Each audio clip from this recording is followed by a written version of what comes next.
iniciar la opción de grabar.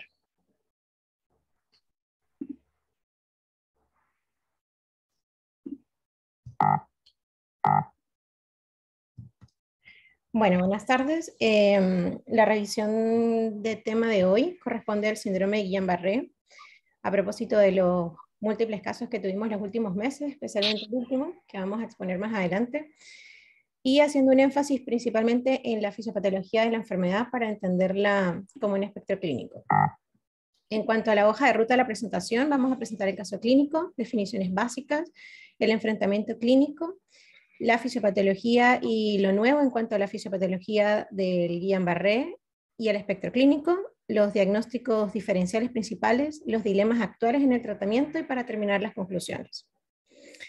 El caso clínico trata de un paciente masculino de 51 años de edad que llegó a la urgencia el día 1 de noviembre sin antecedentes mórbidos conocidos, refiriendo un cuadro de 5 días de evolución que partió el 28 de octubre, caracterizado por dorsolumbalgia y parestesias en manos y pies. A las 72 horas se asocia una debilidad en la hemicara izquierda y a las 24 horas posteriores, el 1 de noviembre, se asocia debilidad en la hemicara derecha, leve disartria y disfagia. Como antecedente también de importancia, refiere que él y su familia tuvieron un cuadro respiratorio 2 semanas previas al inicio de la enfermedad actual. Entonces acá podemos plantear en un paciente que se nos presenta con una historia de diparesia facial, ¿qué opciones diagnósticas debiésemos plantear? Bueno, la diparesia facial, la principal causa sigue siendo la idiopática, sin embargo esto es un diagnóstico de exclusión, y acá es necesario plantear un síndrome de Guillain-Barré, una neuropatía craneal múltiple por causas infecciosas como VIH, sífilis, virus de Epstein-Barr, virus de Varicela-Zoster, o una meningitis crónica por tuberculosis, causas también de infiltración de malignidad leptomeningia, como la linfomatosis o carcinomatosis, o una compresión a nivel de tronco, como por un glioma pontino. Otras causas que también son menos frecuentes, pero son inflamatorias, no necesariamente neurológicas, pero que pueden presentarse con diparesia facial, como la neurosarcoidosis, el síndrome de Sjögren o el lupus. Y también causas vasculares que también pudiesen presentar como un infarto o una hemorragia a nivel de puente. Para seguir con el caso, al examen físico, el paciente se presentaba con signos vitales dentro de lo normal. Al examen general no tenía, más allá del dolor lumbar, nada más destacaba, no tenía compromiso respiratorio. A la espirometría numérica estaba conservada, contaba más de 20 con expiración profunda. Al examen neurológico solamente destacaba una leve disartria. La oculomotricidad estaba conservada, había una diparesia facial mayor en la hemicara izquierda, con signo de Bell positivo, y una leve paresia velopalatina. Sin déficit motor, los reflejos estaban presentes, simétricos y conservados, sin déficit sensitivo ni cerebeloso. Ante esto, pudiendo englobar todo lo que refería al paciente, tanto el dolor lumbar radicular, la diparesia facial y la sensación, la queja sensitiva de las parestesias en manos y pies, se pudo englobar todo dentro de un cuadro de una polirradiculoneuropatía y se planteó un síndrome de Guillain-Barré, un diagnóstico clínico principalmente, y se inició el tratamiento con inmunoglobulina endovenosa y se indicó posteriormente el estudio etiológico con el paciente ya hospitalizado. Entonces acá vamos a empezar con la revisión del tema de lo que es el síndrome Guillain-Barré. Sabemos que es una enfermedad que sigue siendo la causa más frecuente a nivel mundial de tetraparesia flácida aguda. Es una enfermedad que tiene un curso agudo y monofásico, que tiene múltiples formas de presentación, que ya es reconocida como una enfermedad autoinmune, y los últimos estudios han permitido poder entender mejor la fisiopatología y dejar de entender esta enfermedad como una entidad y más como un espectro clínico. Las formas más comunes o el cuadro clínico que todos conocemos del libro de Guillain-Barré generalmente obedece a las dos formas más frecuentes, que son la forma IDP desmielinizante y la forma axonal o AMAN. Y también, pues, bueno, recordar que es una urgencia neurológica. Esta es la epidemiología actual. La última revisión fue hecha este año por el Lancet, donde tiene una incidencia a nivel mundial de 0,8 a 1,8 por cada 100.000 personas año. Es una enfermedad que puede afectar cualquier rango etario, pero es más frecuente en el adulto y su incidencia aumenta después de los 50 años. tiene una predilección por los hombres, que todavía no está claro por qué, pero es mayor en relación hombres a mujeres con una relación de 3:2. La mortalidad alcanza hasta un 10%, tiene una discapacidad con o sin tratamiento a los 6 meses del 20%, es decir, que el 80% recupera con o sin tratamiento, y una recurrencia que puede llegar hasta el 10%. Esta es una enfermedad que por definición no es estacional, es estable en el año, pero tiene fluctuaciones que obedecen principalmente a los brotes infecciosos, como lo fue el brote en la Polinesia Francesa de Zika en el 2013 o en Latinoamérica en el 2015, y la más reciente por el SARS-CoV-2.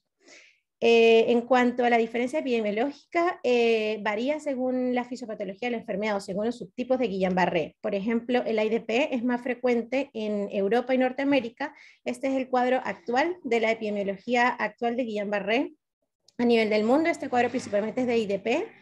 Y en AMAN es principalmente en Asia y Centroamérica, donde en China casi el 80% de todo el Guillain-Barré que se presenta es por forma axonal. Y en el Centroamérica, donde también tiene una mayor incidencia, como por ejemplo en México, que puede llegar a ser de un 38 a 40%. Así que las formas fisiopatológicas tienen una distribución epidemiológica igual importante. En cuanto al cuadro clínico clásico, como todos sabemos, pues el Guillain-Barré no es solamente un cuadro de debilidad aguda, simétrica y progresiva que puede estar acompañado de hipo o arreflexia, sino que también se puede acompañar de otras características clínicas. Es aguda y monofásica y su progresión va de días a semanas, donde la máxima expresión de la enfermedad o el nadir en la mitad de los pacientes se presenta a las 2 semanas, en el 80% a las 3 semanas, y se espera que el 90% de los pacientes con Guillain-Barré lo alcancen a las 4 semanas. Si la enfermedad llega al nadir y se mantiene por más de 4 semanas, es lo esperable porque ya sería fase de meseta, pero no debiese progresar. Si progresa más de las 4 semanas, ya se pudiese plantear la sospecha de que se trate de otra cosa como un CIDP. Esta fase de meseta, es decir, sin progresión, puede durar incluso meses. Y posteriormente viene una fase de recuperación que puede ser aproximadamente de 6 meses a un año, dependiendo también de la forma o de la causa que lo haya, de la fisiopatología que tenga la enfermedad, de si es axonal o desmielinizante, también de eso va a depender el pronóstico. También se han descrito las TRF o las fluctuaciones asociadas al tratamiento, que se estiman que pueden ser hasta un 16% de los pacientes la pueden presentar, y las recaídas o recurrencias hasta en un 10%. Además, además de la clínica motora clásica, también se puede presentar los trastornos, la queja sensitiva, que es muy frecuente, hasta en un 70%, caracterizada por hipoestesia o parestesias distales, que suelen preceder al cuadro motor. El compromiso de pares craneanos también es frecuente en las formas clásicas. La más característica, el más frecuente, es la paresia facial, ya sea unio bilateral, que se presenta en el 70%. El compromiso vulvar con disfagia y disartria, que es muy propio de la forma faringocervicobraquial, hasta en un 40%. La oftalmoplegia, con el compromiso ya sea del tercero, cuarto y el sexto, como en las formas Miller-Fisher, en un 5%. Y el compromiso respiratorio se puede presentar hasta en el 30% de los pacientes. El dolor también es común, como lo tenía el paciente, hasta en un 66%, que puede ser un dolor muscular como tipo mialgias a nivel de los muslos, o radicular o neuropático, que suele también, junto con la queja sensitiva, suelen preceder al cuadro motor. Y hasta en la mitad de los pacientes se puede presentar disautonomía, que es principalmente hemodinámica, con bradiotaquicardia, hipotensión, y durante la evolución de la enfermedad puede ser normal también encontrar compromiso esfinteriano con hilo paralítico o retención urinaria, pero que lo característico es que se presente durante la evolución de la enfermedad y no al inicio. Al inicio puede hacernos plantear también otra patología. Estas son las formas principales de presentación o las variantes. La clásica motor y sensitiva, que es como el cuadro clínico clásico que acabo de describir.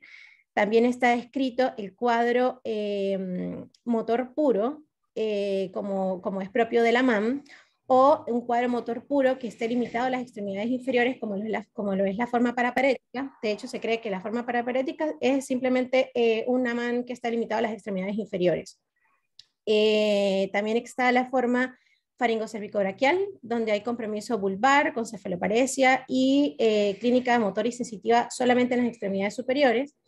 Está la forma de biplegia facial con parestesias, donde hay biplegia facial y parestesias de manos y pies.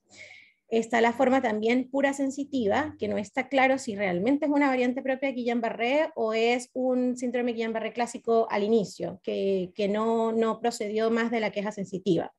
También tenemos el síndrome Miller-Fisher, que se caracteriza por oftalmoplegia, ataxia y arreflexia, que se puede presentar con alguna de estas características o completo, y la encefalitis de Bickerstaff, que no es más que el Miller-Fisher, en donde también se asocia compromiso de conciencia, como somnolencia, estupor, o también incluso puede haber piramidalismo. Acá es importante también aclarar que en la forma clásica o la sensoriomotora, que fue la primera que describí, puede corresponder tanto a IDP como a MAN. Una cosa no es excluyente de la otra. Para entender entonces bien estas variantes es importante entender la fisiopatología de esta enfermedad. Como les decía al inicio, es una enfermedad autoinmune reconocida en donde el rol patogénico de los anticuerpos ya fue demostrado a través de un mimetismo molecular por reactividad cruzada, en donde el principal agente causal que ha sido estudiado es el Campylobacter jejuni. Se estima que 2/3 de los pacientes con Guillain-Barré son precedidos por diarrea o síntomas respiratorios que no necesariamente tienen que ser 1 o 2 semanas antes, pueden ser incluso hasta 2 meses antes que se haya presentado este cuadro. Y se estima que de todos los Guillain-Barré, 1/3 tuvieron infección por Campylobacter jejuni. Sin embargo, no todas las pacientes que tienen, o no todas las diarreas por Campylobacter en el fondo hacen un síndrome Guillain-Barré, solamente 1 de cada 1000 y 5000, y esto ha hecho pensar que haya alguna clase de susceptibilidad genética, que también pudiese estar asociado a las formas que recurren, que solamente pueden ser, que no suelen ser más de un 10%. También se han asociado otras etiologías infecciosas, principalmente respiratorias, el Mycoplasma pneumoniae, la Haemophilus influenza, la influenza tipo A, el citomegalovirus y el virus del Epstein-Barr. También se ha descrito de forma aislada solamente en Holanda y Bangladesh el virus de hepatitis E, la asociación con el Zika en el 2013 y 2015, y al principio de la pandemia se creía que también había una asociación fuerte con el COVID-19. Sin embargo, posteriormente se pudo, a través de este estudio prospectivo de todos los pacientes con desórdenes neurológicos por COVID, se encontró que la asociación no era tan alta como se creía, solamente tenía una incidencia de 0,1%. También está asociado a las inmunizaciones. Actualmente la asociación con las vacunas no está clara, sigue siendo controversial. La única que realmente se asoció fue la vacuna de la H1N1 en el 76, donde se presentaba Guillain-Barré en 1 por cada 100.000 vacunados, pero ya después en el 2009 se encontró un menor riesgo de 1,6 por cada millón. Y hoy día se estima que la posibilidad de desarrollar Guillain-Barré post-influenza es mayor, hasta 7 veces mayor que estando vacunado. O sea, es más riesgo tener influenza que vacunarse contra la influenza. También se han descrito asociaciones con tratamientos inmunobiológicos en los pacientes oncológicos, también en cirugías o en algunos cánceres de forma paraneoplásica, pero la evidencia en este caso todavía es limitante. Así que acá no salió la imagen, pero este fue un estudio que se hizo para medir la asociación de la vacunación con síndrome de Guillain-Barré y sigue siendo incierto. Así que un paciente que incluso lo haya tenido y que quiera vacunarse después por alguna patología puede hacerlo, no hay una contraindicación clara. Acá vemos un cuadro para entender un poco la fisiopatología. Está la infección de 2 semanas hasta 2 meses antes, con la posterior formación de anticuerpos y el desarrollo del curso de la enfermedad, el cual es progresivo. Y esto es por mimetismo molecular, ya que el lipopolisacárido del Campylobacter jejuni es muy similar al grupo carbohidrato del ganglósido que está presente en los nervios periféricos. Acá no sé, ya no sé por qué no está saliendo las imágenes.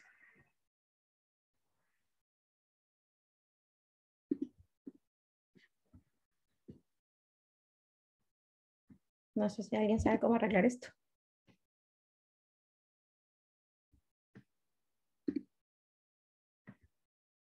Ya voy a dejar de grabar un segundo a ver si lo puedo arreglar. Reactivé la grabación.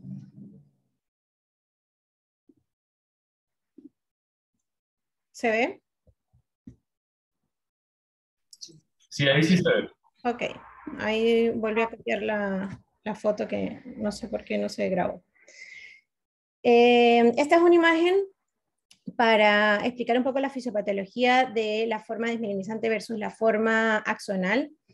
En cuanto a la forma desmielinizante, principalmente también, aunque está reconocido que está mediado de anticuerpos, no se ha podido dilucidar qué anticuerpos son los que median esta reacción autoinmune, ni tampoco cuál es el target al que atacan, pero se cree que es hacia las proteínas de la mielina que van generando una activación de mecanismos de ataque membrana, infiltrado linfocitario y mediado por macrófagos principalmente que van destruyendo la mielina. A diferencia de la forma axonal, en donde el gangliósido o el ataque de los anticuerpos, que están bien dilucidados y lo vamos a ver más adelante, está mediado directamente contra los gangliósidos que están ubicados en el nodo de Ranvier. Sin embargo, acá en este esquema podemos ver en la distribución del nodo de Ranvier, vemos el nodo, la región del paranodo y del yuxtaparanodo, y los gangliósidos están expresados a nivel del nodo, y a nivel del paranodo están expresados los canales de sodio que son voltaje dependientes. Esta es la fisiopatología de la forma Mann, que hoy en día se ha podido entender mejor y se ha podido dilucidar que antes de que haya un daño axonal que pueda ser expresado en el estudio electrofisiológico, lo que ocurre primero es que cuando ocurre el ataque de los anticuerpos contra el gangliósido y se unen, lo primero que ocurre es que los canales de sodio voltaje dependientes se inactivan y se introducen dentro de la membrana, generándose de manera inicial un bloqueo de conducción a nivel nodal, es decir, una nodopatía o paranodopatía.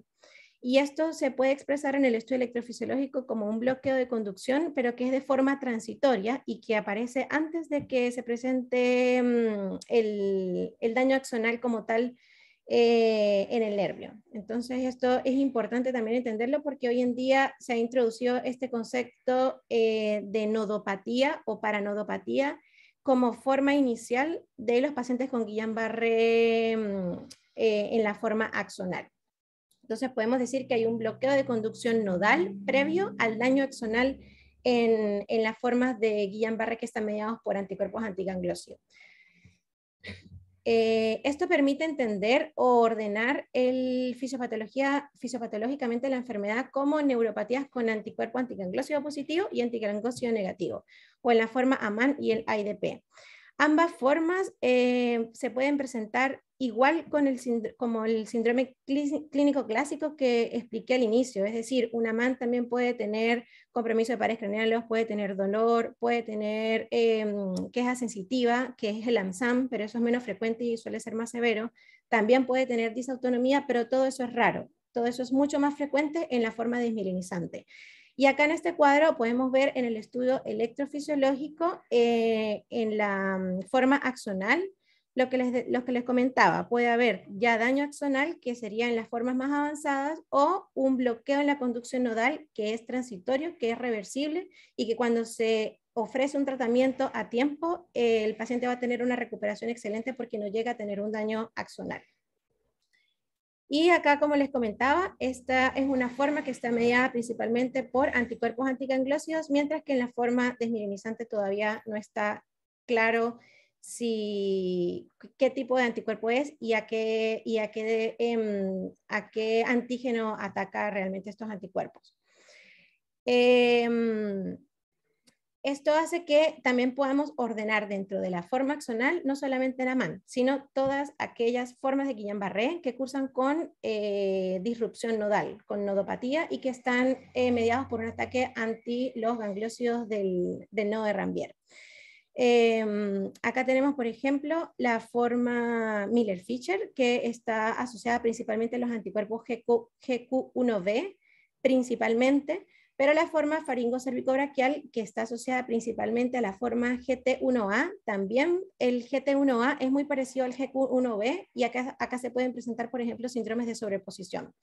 Y en la forma motora pura, o el AMAM, está asociado principalmente al GM1 y al GD1A, y la forma AMSAN está asociada a los mismos anticuerpos. Sin embargo, la diferencia o lo que se cree actualmente, según los últimos estudios, es que hay una predilección de los anticuerpos a los lipopolisacáridos que son más abundantes en los nervios motores que en los nervios sensitivos, y por eso siempre la predilección es mayor hacia los nervios motores. Ahora, como no todos los anticuerpos se expresan en los mismos lugares, de esto va a depender también el espectro clínico. Por ejemplo, el GQ1B se expresa altamente en los nervios oculomotores, en el tercero, en el cuarto y el sexto, y también en los usos musculares. Por lo tanto, estos pacientes suelen cursar con oftalmoplegia y ataxia, que es un tipo de ataxia sensitiva, propioceptiva, y se pueden presentar ya sea de forma incompleta, con tosis aislada o midrasis aislada o solamente ataxia, o también como forma completa o sumado también a compromiso de conciencia, porque el GQ1B también se expresa en la formación reticular y eso es lo que explica el compromiso de conciencia de la forma de encefalitis de Bickerstaff.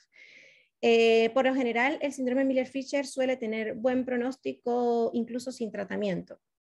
El anticuerpo GM1 y GD1A se expresa sobre todo en los nervios periféricos, como les comentaba anteriormente, motores y sensitivos. El GT1A se expresa principalmente en el glosofaringio y el vago y es el principal anticuerpo asociado a la forma faringocervicobraquial. Y de forma característica, el séptimo par no tiene expresión de gangliósido. Por lo tanto, cuando hay compromiso facial o biparesia facial, como en el caso del paciente que presentamos, suele inferirse que está asociado a un patrón desmielinizante. Se describen también los síndromes de sobreposición, que era lo que comentaba anteriormente, el Miller-Fisher Minor, solamente con ataxia pura, o tosis pura, o midriasis pura, o solamente compromiso de un par oculomotor, o el Miller-Fisher Plus, que puede sumar todo lo anterior, o estar sumado también a la encefalitis de Bickerstaff, o también un paciente que se presente con Miller-Fisher puede desarrollar posteriormente una faringocervicobraquial, o un paciente que inicie con una faringocervicobraquial puede terminar con una encefalitis de Bickerstaff. ¿Por qué? Porque comparten anticuerpos que comparten epítopes similares. Y la forma AMAN está asociada principalmente ya sea a motora pura o AMSAM con motor sensitivo, o que solamente esté limitado a las extremidades inferiores como la forma paraparética. Esto deja por fuera a la IDP y a la biplegia parestésica, que tendrían un mecanismo fisiopatológico distinto, que sería la forma desmielinizante, y actualmente se cree que la biplegia parestésica es como prácticamente un primo o una forma de presentación diferente de la IDP. En cuanto al diagnóstico, tenemos que el diagnóstico es clínico. Y por lo tanto el reconocimiento en la urgencia neurológica es importante porque no debe retrasar la terapia inmune. En cuanto al laboratorio, bueno, hay que hacer el laboratorio general, pero está principalmente dirigido a descartar otras causas, parámetros infecciosos, VHS, PCR, electrolitos plasmáticos para medir el potasio y descartar que no se trate de una parálisis discalémica familiar. La punción lumbar, lo característico, como todos sabemos, es la disociación albuminocitológica. Sin embargo, puede ser normal en la primera semana. Se cree que el 50% alcanza la disociación a los 3 días, el 80% luego de la primera semana. Así que cuando estamos frente al paciente en la urgencia con la sospecha clínica y hacemos la punción lumbar, no es la disociación albuminocitológica lo que esperamos encontrar, sino es más dirigida a descartar otras patologías. Se cree que la celularidad puede ser normal hasta un 10 a 50% en el 15% de los pacientes con síndrome Guillain-Barré. Sin embargo, es algo que igual debe como tenernos en alerta de que no se trate de otra causa. Una celularidad por encima de 50 ya puede hacer sospechar o hacer dudar del diagnóstico y pensar en una causa infecciosa o inflamatoria que esté generando la clínica, como linfoma, carcinomatosis, radiculitis por citomegalovirus, sarcoidosis, VIH. El estudio electrofisiológico ya es como el examen más confirmatorio y que es muy importante porque nos sirve para diferenciar el patrón desmielinizante o axonal, lo cual es importante también para entender el pronóstico del paciente. Sin embargo, tiene la limitación, como les decía anteriormente, de que cuando se hace en las etapas muy iniciales, como en la primera semana, y se presenta una forma desmielinizante con bloqueos de conducción, puede no distinguirse de los bloqueos de conducción que son reversibles en las formas axonales cuando hay disrupción de la función a nivel del nodo y paranodo.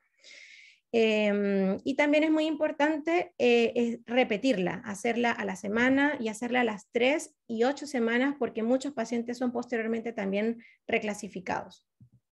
En cuanto a los anticuerpos, no hay una asociación importante, más allá de entender la fisiopatología, no tiene tampoco una mayor asociación clínica. No porque los anticuerpos estén sumamente elevados significa que el paciente va a tener un peor pronóstico. Hasta el día de hoy sigue siendo incierto cuál es el rol de medir el anticuerpo en la práctica clínica normal. Y el estudio de neuroimagen no es como parte del estudio del Guillain-Barré, a menos de que exista duda diagnóstica. Se hace principalmente para descartar otras patologías, como por ejemplo en la encefalitis de Bickerstaff, para descartar alguna causa central, o pacientes que tengan características de Guillain-Barré, pero hayan cosas que nos hagan dudar, como un nivel sensitivo o que tenga un compromiso esfinteriano muy precoz, que no se presente durante la evolución, sino que lo tenga al inicio, puede hacer plantear que se trate de alguna patología medular, por ejemplo. Entonces, la neuroimagen es más para descartar. En cuanto a los criterios electrofisiológicos, en la forma desmielinizante, existen muchos criterios que están descritos, pero lo más característico es que se presente al menos uno de los siguientes en 2 o más nervios, con disminución de la velocidad de conducción nerviosa motora, latencias motoras distales prolongadas, la dispersión temporal, que puede ser también un indicativo de remilinización en los estudios posteriores, y bloqueos de conducción, sobre todo al inicio. Y en la forma axonal tenemos al inicio del cuadro que puede haber este bloqueo de conducción nodal, que es transitorio y reversible, y la disminución de la amplitud del potencial de acción muscular compuesto, que ya es netamente un criterio de daño axonal, que ya aquí podríamos hablar realmente de que ya hay daño axonal. ¿Cuáles son las limitaciones del estudio electrofisiológico?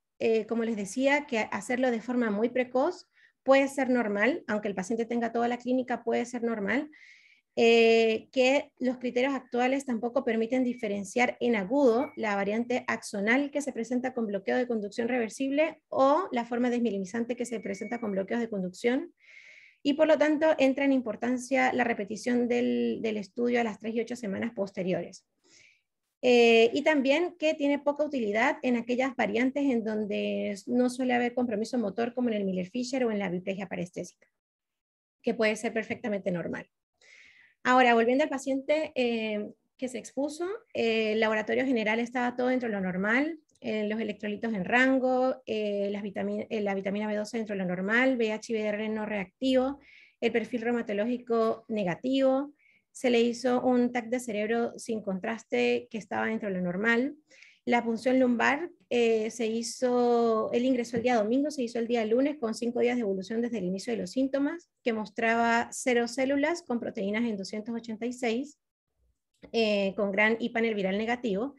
Y la velocidad de conducción se hizo al día 15 de la evolución, ya que el paciente cuando llegó quedó como contacto estrecho y tuvo que postergarse un poco el estudio. Se hizo a los 15 días de evolución y pos el cumplimiento de la hemoglobina endovenosa, y el cual reportó una polirradiculoneuropatía motora desmielinizante moderada de predominio en miembros superiores. Sin embargo, cabe destacar que clínicamente el paciente no tenía déficit motor. En cuanto a los diagnósticos diferenciales, son amplios, ya que el diagnóstico diferencial se plantea en base a la forma de presentación que sea el Guillain-Barré. Por ejemplo, dentro de los diagnósticos diferenciales de las causas del sistema nervioso central, podemos encontrar, como lo decía al inicio, ya sea infección, inflamación, leptomeningia, o a nivel del tronco por sarcoidosis, por síndrome de Sjögren, malignidad leptomeningia como en la carcinomatosis y en la linfomatosis, un infarto a nivel de tronco, causas metabólicas como deficiencias de vitaminas, por ejemplo, la encefalopatía de Wernicke es un diagnóstico diferencial importante para la encefalitis de Bickerstaff. También en nervios, a nivel de los nervios periféricos, el CIDP, la vasculitis, la infección, las neuropatías infecciosas por VIH, por sífilis, la miastenia gravis también es un diagnóstico diferencial, sobre todo en la forma Miller-Fisher. Y bueno, y también la patología medular, sobre todo en el Guillain-Barré clásico, que puede también tratarse de un infarto de médula o una compresión medular o una mielitis transversa. También son diagnósticos diferenciales importantes. ¿Qué características dentro de un cuadro que pueda sugerir un Guillain-Barré que tenga cosas que se le parezcan? ¿Qué cosas pueden hacer dudar del diagnóstico? Que tenga una celularidad en líquido cefalorraquídeo que sea más de 50, que haya una marcada y persistente asimetría, aunque se ha descrito que puede ser asimétrico, por lo general es muy simétrico, que haya disfunción vesical precoz, que puede hacer sospechar de patología medular, que la disfunción respiratoria severa al inicio de la enfermedad no sea concordante con la debilidad de las extremidades, que haya predominio sensitivo sobre lo motor, también puede hacer dudar del diagnóstico, que haya fiebre al inicio, que sea un paciente con un nadir menor de 24 horas, como les mostraba, el 90% lo presentas a las 4 semanas, que haya nivel sensitivo, presencia de piramidalismo, dolor abdominal, que también puede hacer sospechar de la porfiria, que también es un diagnóstico diferencial importante, que suelen presentar dolor abdominal y clínica neuropsiquiátrica,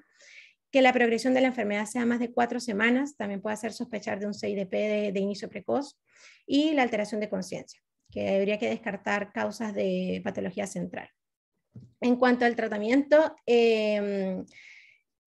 todos los pacientes con síndrome de Guillain-Barré se deben hospitalizar. Y el tratamiento se basa principalmente en 3 pilares: la medida de soporte y profilaxis, la inmunoterapia y la rehabilitación y el apoyo psicológico. Ahora, no todos los pacientes que se hospitalizan son candidatos para UPC, ni todos tampoco los pacientes son candidatos para el inicio de la inmunoterapia. Básicamente, acá es importante definir qué indicación de hospitalización tiene el paciente y qué indicación de tratamiento va a tener. En cuanto a las indicaciones para un cuidado crítico, son que sean un paciente progreso rápido, que por ejemplo al tercer día de evolución ya tenga un M3, por ejemplo, ya es un paciente que hay que vigilarlo, que tenga disautonomía al principio de la enfermedad, que haya un compromiso de gluteo severo o que tenga alguna característica que pueda hacer sospechar de que pueda realizar una insuficiencia respiratoria, cefaloparesia, una alteración en la espirometría numérica, que esté taquicárdico, con uso de musculatura accesoria, alguna alteración del PIM y el PEM, alguna alteración en la gasometría arterial, y si se llegara a presentar alguna de estas características, es un paciente que hay que estar monitorizando y que hay que estar haciendo pruebas respiratorias de manera seriada durante las primeras horas de la hospitalización. Mientras que el paciente que tiene un cuadro clínico que es de progresión más lenta, que ya lleva más de 7 días, que no impide la marcha, que no tiene compromiso ventilatorio, vulvar o cefaloparesia y que tiene estabilidad hemodinámica, es un paciente que se puede hospitalizar en cama básica. Una manera o el score que utilizamos para predecir si hay falla ventilatoria en síndrome de Guillain-Barré a una semana, que es de alto riesgo cuando la escala es mayor de 5, es la escala de EGRIS, que toma en cuenta los días que lleva el paciente desde el inicio de los síntomas a la admisión del hospital. Obviamente si tiene menos días va a tener más puntaje. Si hay compromiso vulvar o facial, y una escala que en realidad es una sumatoria de debilidad muscular que se toma en cuenta. Entonces, si es mayor o igual a 5, es un paciente que tiene un alto riesgo de desarrollar falla ventilatoria. En cuanto al inicio de la inmunoterapia, lo que ha como comandado el tratamiento, que vamos a hablar de eso más adelante, es la inmunoglobulina y la plasmaféresis, que se ha indicado principalmente, o la indicación que tiene en los estudios que se han hecho, es que sea para pacientes que tienen incapacidad para caminar 10 metros de forma independiente. Es decir, que requieran asistencia para caminar o una escala de discapacidad Guillain-Barré mayor de 3. Y bueno, y también otro criterio para el inicio de la inmunoterapia es que tenga cualquier criterio de ingreso a UCI, que tenga una progresión rápida, que tenga compromiso autonómico deglutorio o compromiso respiratorio, así no tenga una incapacidad para caminar. Y bueno, todas las medidas de soporte que hay que apoyar en el cuidado del paciente. Vigilar la función respiratoria de manera seriada, vigilar la función autonómica, ver si no requiere ayuda de laxantes, si presenta un hilo paralítico o requiere sondeo por retención urinaria, estar vigilando la deglución, manejar el dolor, que es muy frecuente en estos pacientes, la tromboprofilaxis, en los pacientes que tienen biparesia facial severa o biplegia, prevenir las úlceras corneales, y muy importante también la movilización y la kinesioterapia de manera precoz. Acá está lo que les comentaba de el manejo o las dos formas de tratamiento que no han demostrado ninguna superioridad con la otra. Y en los estudios en los que se demostró su utilidad, que fue en pacientes que tenían discapacidad para caminar, pero quedaron muchos pacientes fuera de este estudio, como los pacientes que no tenían déficit motor, o las formas faringocervicobraquiales, o las formas Miller-Fisher, en donde esto abrió dilemas en cuanto al tratamiento, y como les comentaba anteriormente, si no tienen déficit motor, pero tienen alguno de los criterios de ingreso a UCI, es recomendable tratar. Si la clínica es limitante, es recomendable tratar. Y lo otro que también es que en el estudio, por ejemplo, en el que se probó la mejoría de la inmunoglobulina en la escala de discapacidad Guillain-Barré, fue en pacientes que tuvieron el inicio de la clínica dentro de las primeras 2 semanas, o el debut dentro de las primeras 2 semanas, y la plasmaféresis en los pacientes que tuvieron el debut en las 4 semanas, en las primeras 4 semanas. Entonces esto ha hecho que se planteen algunos dilemas en cuanto al tratamiento, como por ejemplo, en esos estudios donde se probó la utilidad de este tratamiento, se excluyeron pacientes como con formas leves, con Miller-Fisher, con faringocervicobraquial, o pacientes que nunca respondieron, no mejoraron, no tuvieron recuperación con el tratamiento, o que siguieron progresando después de las 4 semanas. Entonces, como les decía anteriormente, no está todavía aclarado la indicación. Lo que hay es recomendación de expertos, donde básicamente si la clínica es limitante y progresiva, lo razonable es tratar. Y acá también es importante, por ejemplo, en el caso de que la clínica sea progresiva y el paciente ya recibió tratamiento, también es como dilema si pasar de inmunoglobulina a inmunoglobulina, o de inmunoglobulina a plasmaféresis, o de plasmaféresis a inmunoglobulina. Lo más recomendable es o repetir la primera terapia, o de plasmaféresis a inmunoglobulina, evitando la inmunoglobulina y después plasmaféresis, porque la plasmaféresis barrería también la inmunoglobulina que se administró previamente. Y en cuanto al tratamiento, los estudios más actuales son el estudio ICA, en donde se probó el antagonista del complemento, el eculizumab, que se hizo en 8 pacientes, 5 con eculizumab más inmunoglobulina versus 3 solamente inmunoglobulina. Y este tratamiento principalmente lo que quiso medir era la seguridad del eculizumab, y demostró ser seguro. 2 pacientes del grupo de tratamiento y 2 pacientes del grupo de solo inmunoglobulina mostraron mejoría en el outcome clínico a las 2 semanas. Y el outcome clínico acá fue una mejoría de 1 punto en la escala de discapacidad Guillain-Barré a las 2 semanas. Y el más reciente, que fue publicado en abril de este año, es el SID, en donde acá se quiso medir una dosis de inmunoglobulina versus 2 dosis de inmunoglobulina, que esto ya se había hecho con otro estudio que fue el ESID Study, pero ese estudio, el ESID, solamente lo comparó, pero lo comparó en pacientes en donde no se hizo como ensayo clínico, sino fue solamente fue un estudio observacional. A través este estudio lo que hizo fue tomar datos del IGOS, que es como en donde registran todos los pacientes con Guillain-Barré a nivel mundial, y tomaron pacientes de ese estudio y observaron los que tuvieron 1 dosis versus 2 dosis, pero en el fondo no eran pacientes comparables, porque obviamente los pacientes que tenían 2 dosis fueron pacientes que tenían mal pronóstico, y los que tenían 1 tenían mejor pronóstico. Entonces dejó muchas dudas, y eso fue lo que llevó a realizar el SID, que fue publicado este año. Y estos pacientes eran muy similares, con mal pronóstico, y se comparó 1 versus 2 cursos, y no mostró evidencia de beneficio en el outcome clínico a las 4 semanas, y además los que tuvieron 2 dosis de inmunoglobulina tuvieron más efectos adversos, donde el mayor reportado fue la trombosis. Así que no mostró evidencia suficiente para apoyar 2 cursos de inmunoglobulina en pacientes con mal pronóstico. Esto es lo que les comentaba al inicio, el TRF o las fluctuaciones asociadas al tratamiento, las cuales se definen como un empeoramiento de al menos un punto en la escala de discapacidad de Guillain-Barré después de que ha habido mejoría inicial o el paciente se estabilizó. ¿Qué ocurre dentro de las 8 semanas desde el inicio de la enfermedad? Esto se cree que está asociado a que tanto por la plasmaféresis o por la inmunoglobulina, en la fase aguda el tratamiento se desgasta muy rápido y el paciente vuelve a recaer. Y por consenso o por recomendación de expertos, la conducta es repetir la terapia.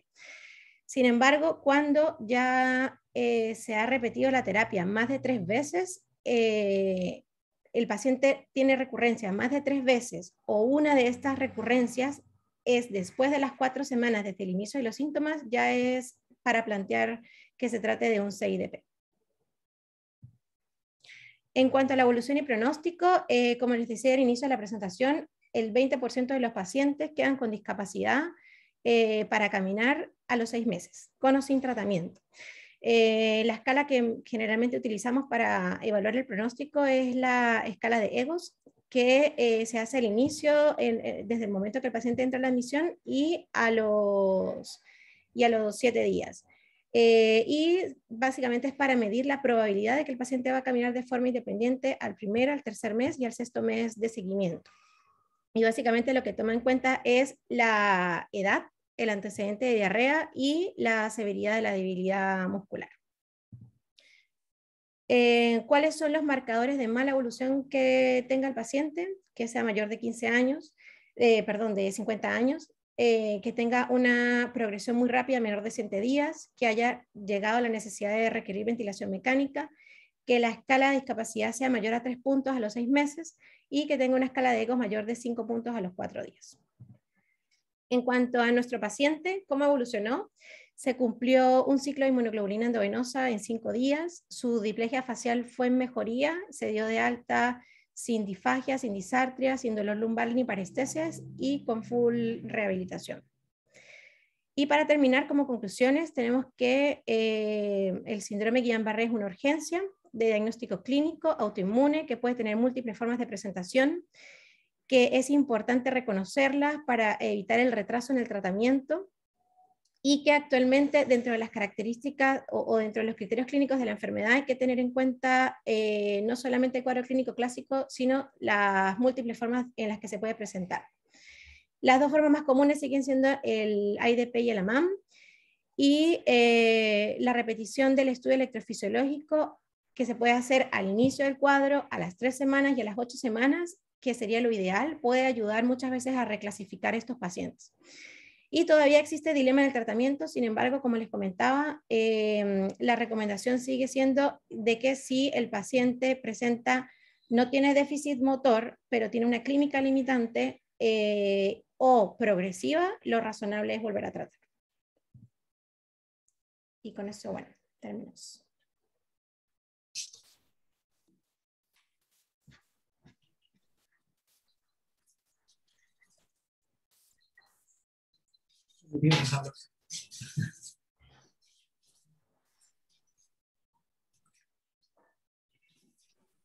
Súper bien. ¿Pregunta?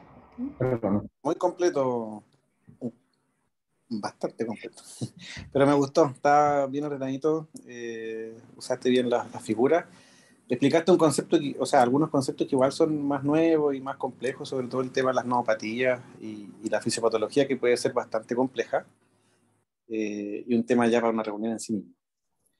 No sé si alguno de los colegas del servicio agregar algún detalle. Sí, un poco lo que decías tú, Julio, que quiero felicitar a la Keren porque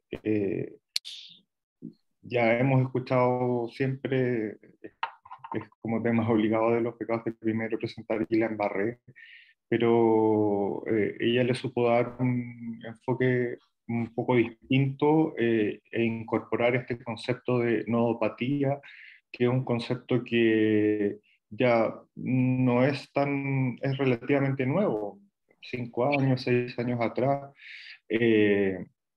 y que ayuda a entender mucho la fisiopatología de las distintas variantes de Guillain-Barré y también de los distintos tipos de patología del sistema nervioso periférico. Así que yo los invito a quienes estén interesados a leer sobre ya sea nodopatías o sobre la microanatomía del sistema nervioso periférico. Así que muy bien, quiero te felicito. Gracias, doctor.